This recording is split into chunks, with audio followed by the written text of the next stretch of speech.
Hello दोस्तों, आप सभी का स्वागत है हमारे YouTube channel SSC teaching line पे। दोस्तों देखिएगा, आज का पहला प्रैक्टिस सेट हम लोग ईवीएस का कर रहे हैं, जो कि यह एग्ज़ाम में पूछा गया है 2019, ठीक ना। 19 के एग्ज़ाम में पूछा गया प्रश्न है। चलिए स्टार्ट करते हैं और आप लोग ध्यान दीजिएगा। यह प्रश्न आप लोग जितने भी प्रीवियस के क्वेश्चन हैं सभी आप लोग रिवाइज करिएगा, आप लोग को उससे बहुत बेनिफिट मिलने वाली है। तो चलिए स्टार्ट करते हैं हम लोग। यह सभी प्रश्न देखिएगा, हम लोग स्टार्ट करते हैं। आज का पहला जो प्रैक्टिस सेट है यह ईवीएस का, ठीक ना। और यह क्लास आपको शाम 7 बजे मिलेगी यहाँ पे, तो इसको आप लोग ध्यान दीजिएगा। डेली आपको शाम 7 बजे क्लास यहाँ पे मिलेगी। चलिए देखिएगा, सन 1853 में भारत की पहली यात्री ट्रेन चली थी।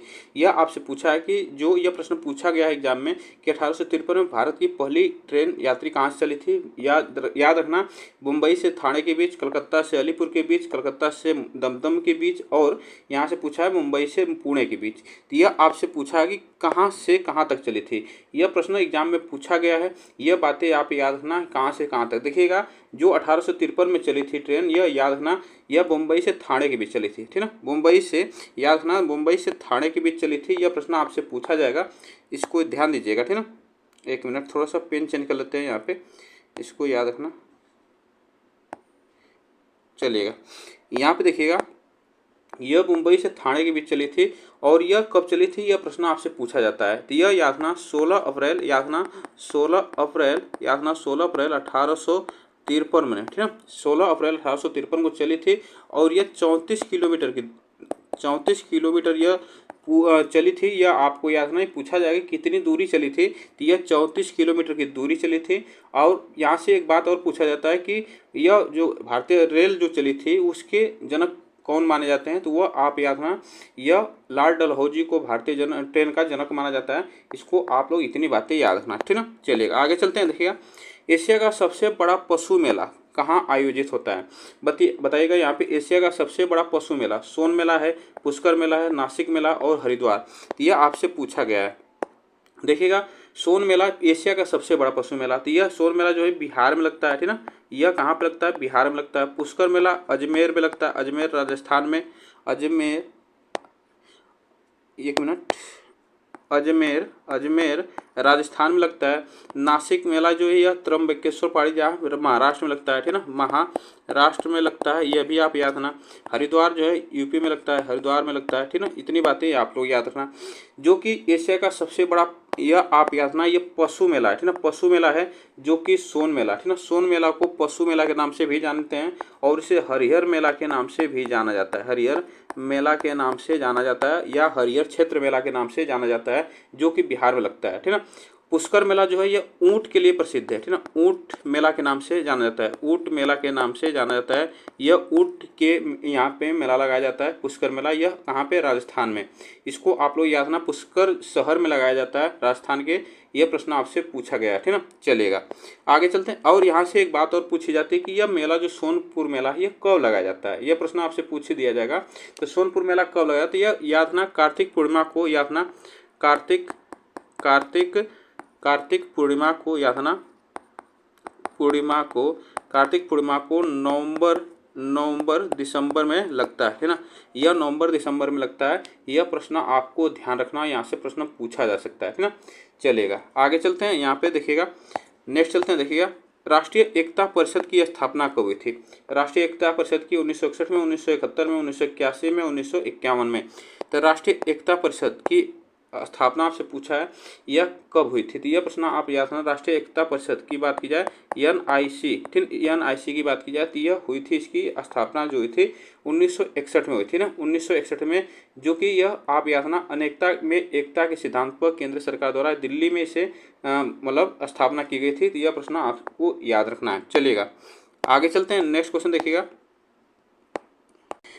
क्वेश्चन देखिएगा, समता के अधिकार का उल्लेख संविधान के किस अनुच्छेद में मिलता है।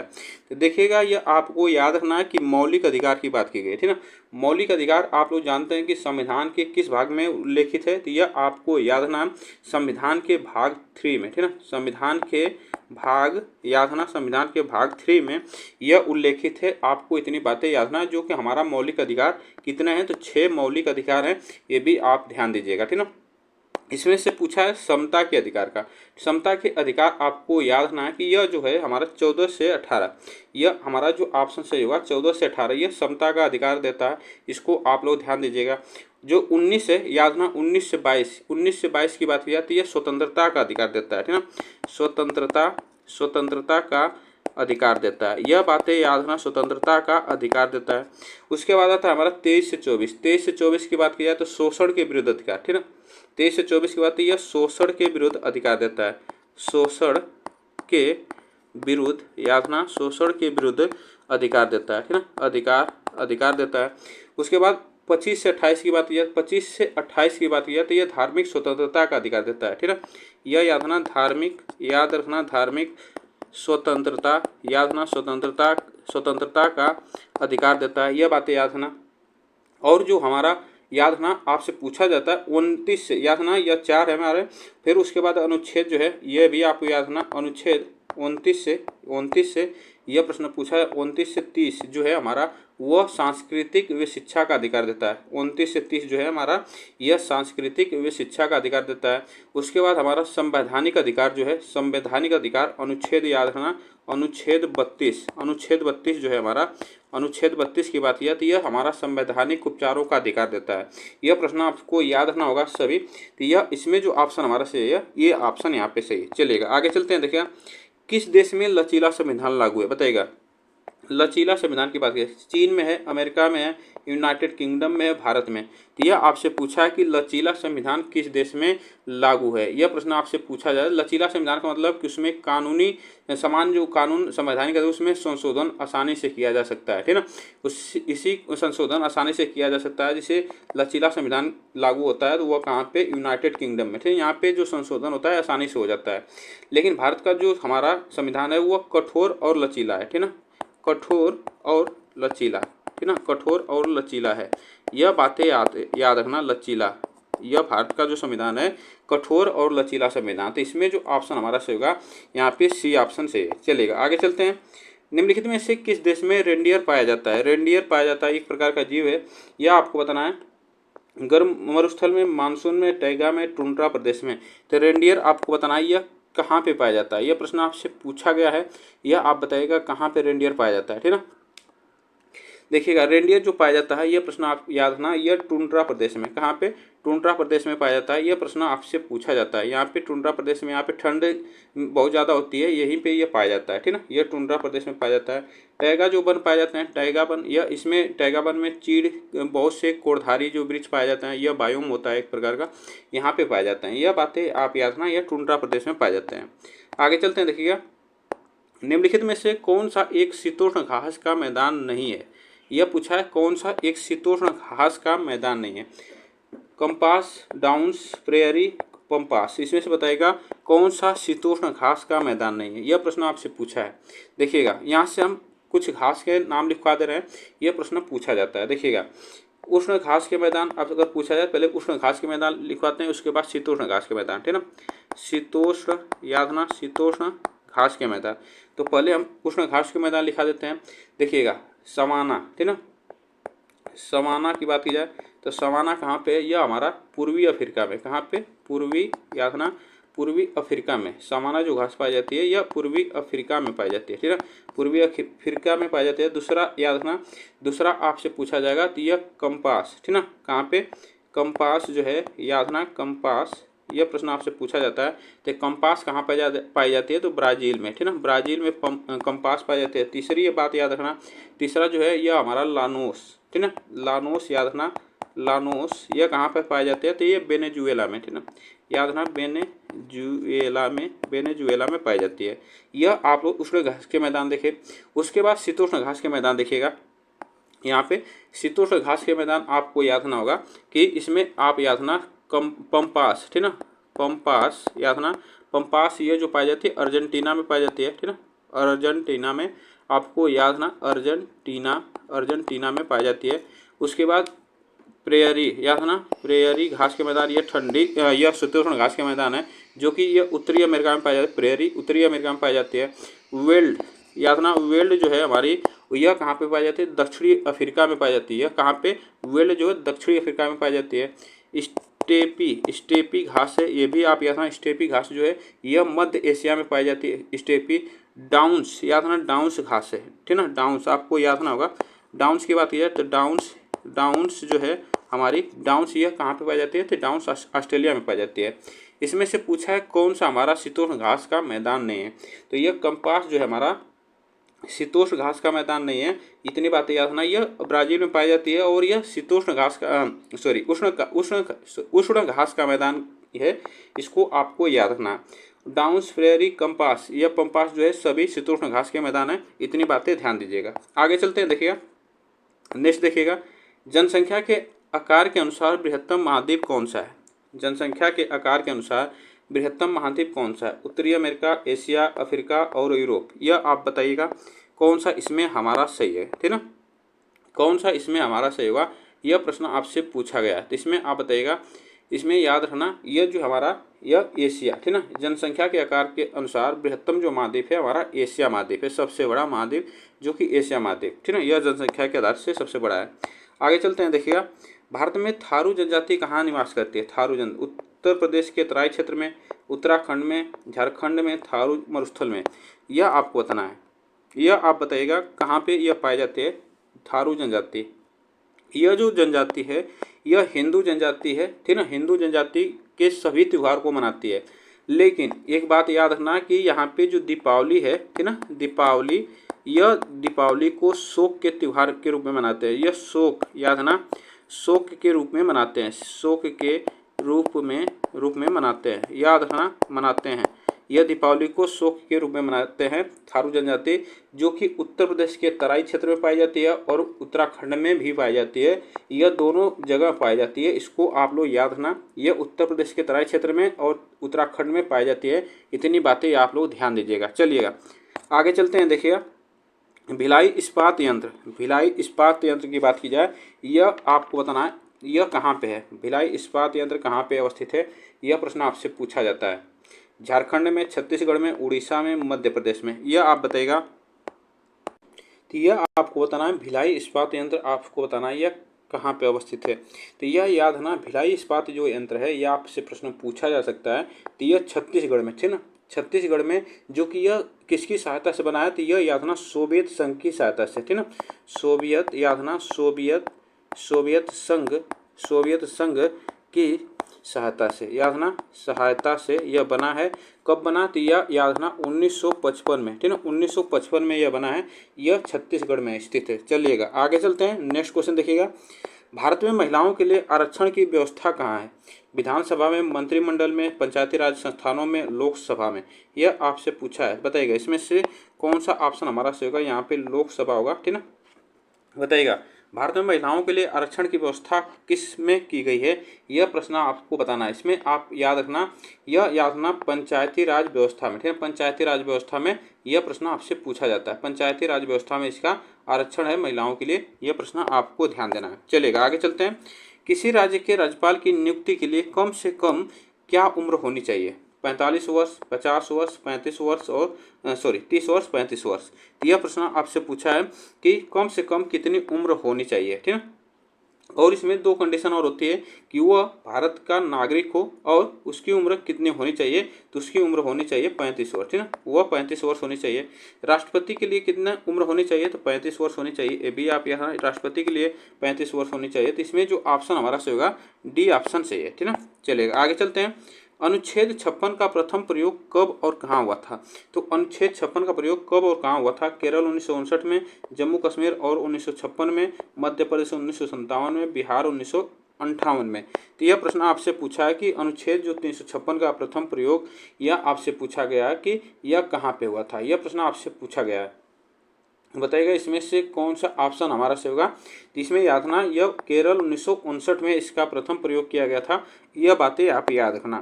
चलेगा आगे चलते हैं, नगर निगम द्वारा कौन सा कर लगाया जा सकता है। देखिएगा यह जो प्रश्न है सभी एग्जाम में पूछे गए हैं। गृह कर द्वारा, चुंगी द्वारा, उपरोक्त सभी, मनोरंजन कर।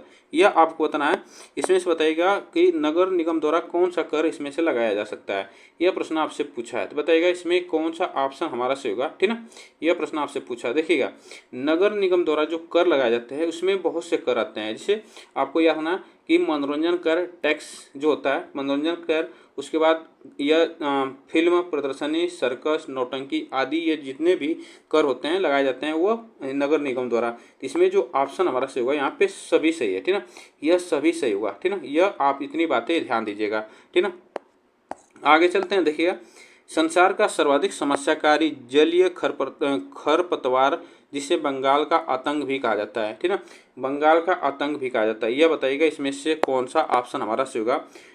पाइथीनियन हिस्टेरोफोरस जिसे कांग्रेस घास के नाम से जाना जाता है। इसमें देखिएगा एकोर्निया क्राफिस जो जलकुंभी के नाम से जाना जाता है।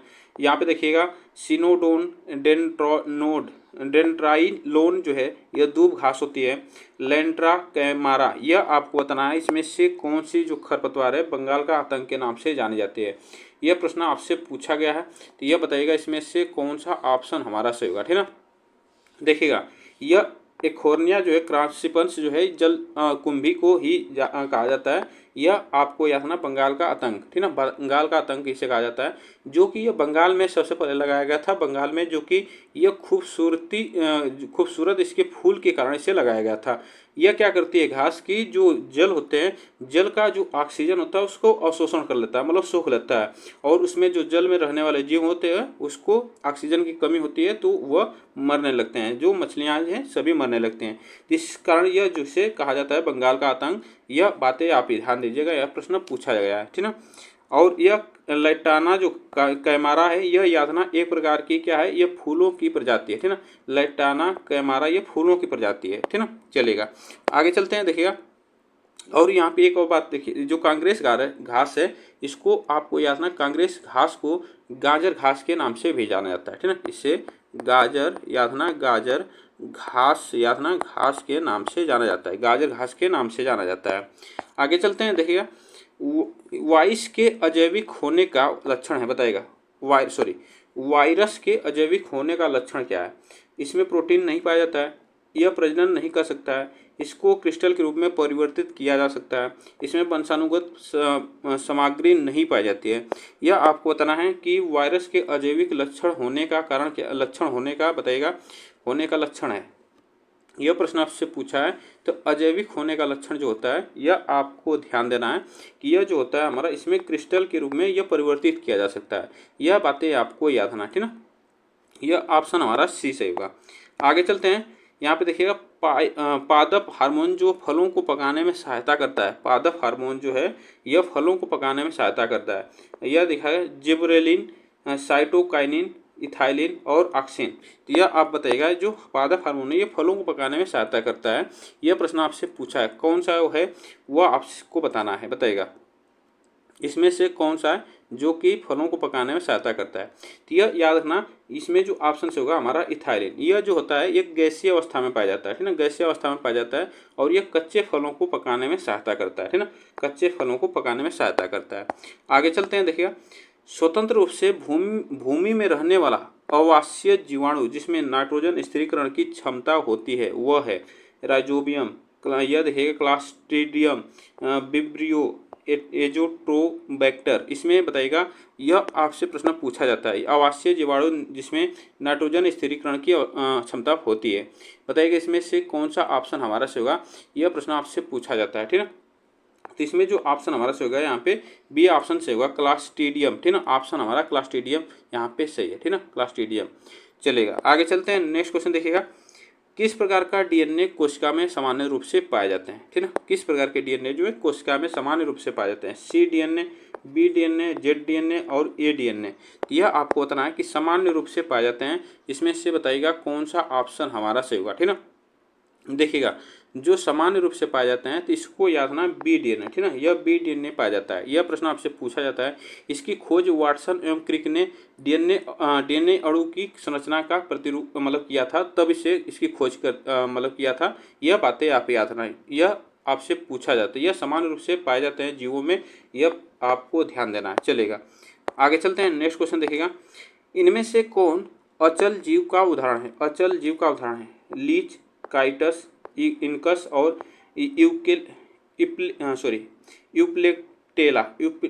यूप्लेक्टेला। इसमें से बताइएगा अचल जीव का उदाहरण है।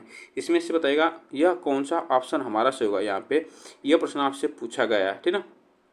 यह आपको बताना है, यह आप याद रखना, यह जो हमारा यूप्लेक्टेला, ठीक ना, यह ऑप्शन हमारा सही होगा, जो कि अचल जीव का उदाहरण है, ठीक ना। यह अचल जीव का यह उदाहरण होता है, ठीक ना। चलिएगा, आगे चलते हैं। नेक्स्ट क्वेश्चन देखिएगा, यह प्रश्न आप देखिएगा, प्रोटीन अणुओं की इकाई है। प्रोटीन अणुओं की इकाई है वसा अम्ल, अमीनो अम्ल, विटामिन, ग्लूकोज। तो प्रोटीन अणुओं की इकाई होती है, वह किसकी होती है? यह प्रश्न आपसे पूछा गया है। प्रोटीन जो है अणुओं की इकाई होती है, यह आपको बताना है। इसमें से कौन सा ऑप्शन हमारा सही होगा, ठीक ना। इसमें से कौन सा ऑप्शन हमारा सही होगा? इसमें याद रखना जो हमारा अमीनो अम्ल, ठीक ना, यह प्रोटीन जो है और यह इकाई होती है अमीनो अम्ल की, तो इसको आपको याद रखना है। प्रोटीन अणुओं की इकाई जो है हमारा अमीनो अम्ल होता है। इसमें ऑप्शन जो सही होगा हमारा ए ऑप्शन, बी ऑप्शन हमारा सही होगा। इसको आप लोग ध्यान दीजिएगा, ठीक ना। यह लगभग 20 अमीनो अम्ल में यह पाए जाते हैं। 20 अमीनो अम्ल में जो प्रोटीन पाए जाते हैं, यह बातें याद रखना। 20 अमीनो अम्ल में प्रोटीन पाए जाते हैं, यह आपको ध्यान देना है। चलिएगा, आगे चलते हैं। नेक्स्ट क्वेश्चन देखिएगा, जिस निम्न में से कौन सा अंगक पादप कोशिका में अनुपस्थित होता है? लवक, रिक्तिकाय और यहाँ पे तारकाय, यहाँ पे देखिएगा सेलुलोस कोशिका भित्ति, यह अंग पादप कोशिका में अनुपस्थिति होता है। यह प्रश्न आपसे पूछा है, बताइएगा इसमें से कौन सा ऑप्शन हमारा सही होगा? यह प्रश्न आपसे पूछा है, बताइएगा इसमें से कौन सा ऑप्शन हमारा सही होगा? यह आपसे पूछा है। इसमें याद रखना यह तारका, इससे कहा जाता है याद रखना सेंट्रोसोम, ठीक ना। सेंट्रोसोम इंग्लिश में कहा जाता है, जो कि पादप कोशिका में यह अनुपस्थित होता है। यह आप याद रखना, यह सेंट्रोसोम होता है, यह पादप कोशिका में क्या होता है? अनुपस्थित होता है, सेंट्रोसोम। आगे चलते हैं। नेक्स्ट क्वेश्चन देखिएगा, मनुष्य के शरीर में सबसे बड़ी ग्रंथि है, बताइए। ग्रंथि यहाँ से पूछा है, पीयूष ग्रंथि है, अधिवृक्क ग्रंथि है, यकृत ग्रंथि है और यहाँ पे अग्नाशय ग्रंथि। बताइएगा सबसे बड़ी ग्रंथि की बात की जाए तो मनुष्य के शरीर की सबसे बड़ी ग्रंथि कौन सी होती है? यह आपसे पूछा है, तो यह होती है हमारी यकृत, ठीक है। यकृत ग्रंथि सबसे बड़ी ग्रंथि होती है। मनुष्य शरीर की सबसे बड़ी ग्रंथि यकृत होती है, जो कि यह पित्त का स्राव करती है, ठीक ना। यह पित्त का स्राव करती है यकृत ग्रंथि। आगे चलते हैं, देखिएगा उत्तर प्रदेश का राज्य पक्षी है, बताइएगा उत्तर प्रदेश का राज्य पक्षी क्या है? मोर है, गौरैया है, तोता है, सारस क्रेन है। बताइएगा उत्तर प्रदेश का यह बताइएगा राज्य पक्षी, तो यह आपसे पूछा है, बताइएगा इसमें से कौन सा ऑप्शन हमारा से होगा? यह याद रखना सारस क्रेन, इसे याद रखना उत्तर प्रदेश का यह राज्य पक्षी है। अगर पशु की बात की उत्तर प्रदेश के पशु राजकीय पशु क्या है, तो यह भी आप याद रखना उत्तर प्रदेश का राजकीय पशु बारहसिंगा है, ठीक ना। बारहसिंगा है। उसके बाद पूछा जाता है कि यह आप याद रखना, उसके बाद वृक्ष पूछा जाता है, उत्तर प्रदेश का राजकीय वृक्ष क्या है? तो वह आप याद रखना अशोक का पेड़, ठीक है। अशोक का पेड़ है, इसको आप लोग ध्यान दीजिएगा। उसके बाद पूछा जाता है पुष्प, ठीक ना। फूल क्या है? उत्तर प्रदेश का राजकीय पुष्प क्या है? तो वह है हमारा पलाश। क्या है? पलाश, याद रखना पलाश। यह उत्तर प्रदेश का यह याद रखना राजकीय यह पुष्प है, इसको आप लोग ध्यान दीजिएगा। चलेगा, इसको आप लोग ध्यान दीजिए। आगे चलते हैं, देखिएगा पूर्वा किस अधिवास में शामिल है? ग्रामीण में, रेखीय में, नगरीय में और अपखंडित में। बताइएगा पूर्वा किस अधिवास में शामिल है? यह प्रश्न आपसे पूछा जाता है, बताइएगा इसमें से कौन सा ऑप्शन हमारा सही होगा? यह आपको बताना है। देखिएगा पूर्वा जो होता है कि यह अधिकांश गांवों में छोटी छोटी इकाइयों में यह होता है, ठीक है। यह आपको याद रखना है, यह एक छोटी छोटी इकाइयों में पाया जाता है, जो कि यह ग्रामीण क्षेत्र में पाए जाते हैं, ठीक है। ग्रामीण क्षेत्र में पाए जाते हैं। यह ज़्यादातर आपको याद रखना कि पश्चिम बंगाल, उत्तर प्रदेश में और मध्य प्रदेश से तटीय मैदानों में पाए जाते हैं। यह पूर्वा अधिवास, यह आपको याद रखना, तो यह ग्रामीण क्षेत्रों में पाए जाते हैं। आगे चलते हैं, देखिएगा कौन सा ज्वालामुखी पर्वत है? Ural, Appalachian, Kilimanjaro, Aravalli. बताइएगा यह ज्वालामुखी पर्वत आपसे पूछा है, इसमें से कौन सा ऑप्शन हमारा सही होगा, ठीक है। इसमें से कौन सा ऑप्शन हमारा सही होगा यह आपको बताना है। तो इसमें से आप याद रखना वह जो हमारा किलिमंजारो आपको याद रखना यह कहाँ पे है, तंजानिया में, ठीक ना, तंजानिया में। ये भी आप याद रखना यह कहाँ पे है, तंजानिया में। तो किलिमंजारो जो कि ज्वालामुखी पर्वत है, इसको आप लोग ध्यान दीजिएगा, ठीक ना। चलिएगा आगे चलते हैं। नेक्स्ट क्वेश्चन पे देखिएगा, एलिफेंटा द्वीप अवस्थित है। एलिफेंटा द्वीप गोवा तट पे, मुंबई तट पे, गंगा डेल्टा पे, कच्छ तट पे। तो यह आपको बताना है कि एलिफेंटा द्वीप आपको पूछा है यह कहाँ पे अवस्थित है। यह आपको बताना है यह कहाँ पे अवस्थित है, जो कि याद रखना यह मुंबई में अवस्थित है। जो कि याद रखना ये मुंबई में अवस्थित यह एक द्वीप जो है लोकप्रिय पर्यटन स्थल है, ठीक ना। यह एलिफेंटा जो द्वीप है यह पर्यटन स्थल है एक प्रकार का, और इसमें हमारा गुफा मंदिर और एलिफेंटा गुफा है जिसमें चट्टानों से उकेरा गया मतलब से बनाया गया है। इसको आप लोग याद रखना, ठीक ना। चलेगा आगे चलते हैं। देखिएगा मानसूनी वन पाए जाते हैं। मानसूनी वन कहाँ पाए जाते हैं, जहाँ वर्षा होती है 150 से 200 सेंटीमीटर, 50 से 150 सेंटीमीटर, 70 से 100 सेंटीमीटर और 70 से 200 सेंटीमीटर। बताइएगा जो मानसून वन पाए जाते हैं यह कहाँ पे पाए जाते हैं, जिससे आपको याद रखना है कि जो मानसून वन पाए जाते हैं यह उष्णकटिबंधीय जो जहाँ पे पर्णपाती वन पाए जाते हैं, यहाँ पे सबसे बड़े क्षेत्र होते हैं, ठीक ना। यह आपको याद रखना है। और यहाँ पे जो वर्षा होती है, यहाँ पे जो वर्षा होती है वो होती है याद रखना 70 से 200 सेंटीमीटर, ठीक है। 70 से 200 सेंटीमीटर यहाँ पे वर्षा होती है। यह इसको आप लोग ध्यान दीजिएगा, यहाँ से प्रश्न पूछा गया है, ठीक ना, ठीक ना। यह इतनी बातें याद रखना। और यहाँ पे याद रखना यहाँ पे सभी प्रकार के जो वृक्ष पाए जाते हैं, यहाँ पे साल, सागौन, शीशम, चंदन, पीपल या शहतूत जैसे भी यह होते हैं, सभी प्रकार के वृक्ष पाए जाते हैं यहाँ पे, ठीक ना। यह बातें आप ध्यान दीजिएगा। आगे चलते हैं। देखिएगा कार्बिक एंग्लोंग पठार विस्तार है। बताइए कार्बिक एंग्लोंग पठार विस्तार है हिमालयन का, तिब्बत का, शान पठार का और प्रायद्वीपीय पठार का। तो यह आपको बताना है कि कार्बिक एंग्लोंग पठार स्थित है, यह आपको बताना है कहाँ पे अवस्थित है। यह प्रश्न आपसे पूछा गया है, यह आप बताइएगा इसमें से कौन सा ऑप्शन हमारा सही होगा, यह आपको बताना है। इसमें याद रखना यह जो पाया जाता है प्रायद्वीपीय पठार में, ठीक ना, प्रायद्वीपीय पठार में यह आपको बताना है, जिसकी ऊंचाई आपको याद रखना, यहाँ से प्रश्न पूछा जाता है। इस पठार की आपको याद रखना ये इस पठार की जो औसत ऊंचाई होती है वह याद रखना 300 से 400 मीटर, ठीक ना, 400 मीटर औसत ऊंचाई होती है। यह आपको याद रखना 300 से 400 मीटर यह औसत ऊंचाई होती है। यह आपको याद रखना 300 से 400 मीटर जो होती है औसत ऊंचाई, इसकी आपको ध्यान देना है। तो आज के लिए यह हम लोग पूरे प्रश्न देखे। आप लोग बताइएगा ये प्रश्न कैसे लगे। वीडियो को आप लोग लाइक शेयर जरूर कर दीजिएगा और चैनल को सब्सक्राइब कर लीजिएगा, जिससे कि आपको यह क्लास आपको यहाँ पे डेली यहाँ पे मिलती रहेगी। तब तक के लिए थैंक यू सो मच आप सभी को।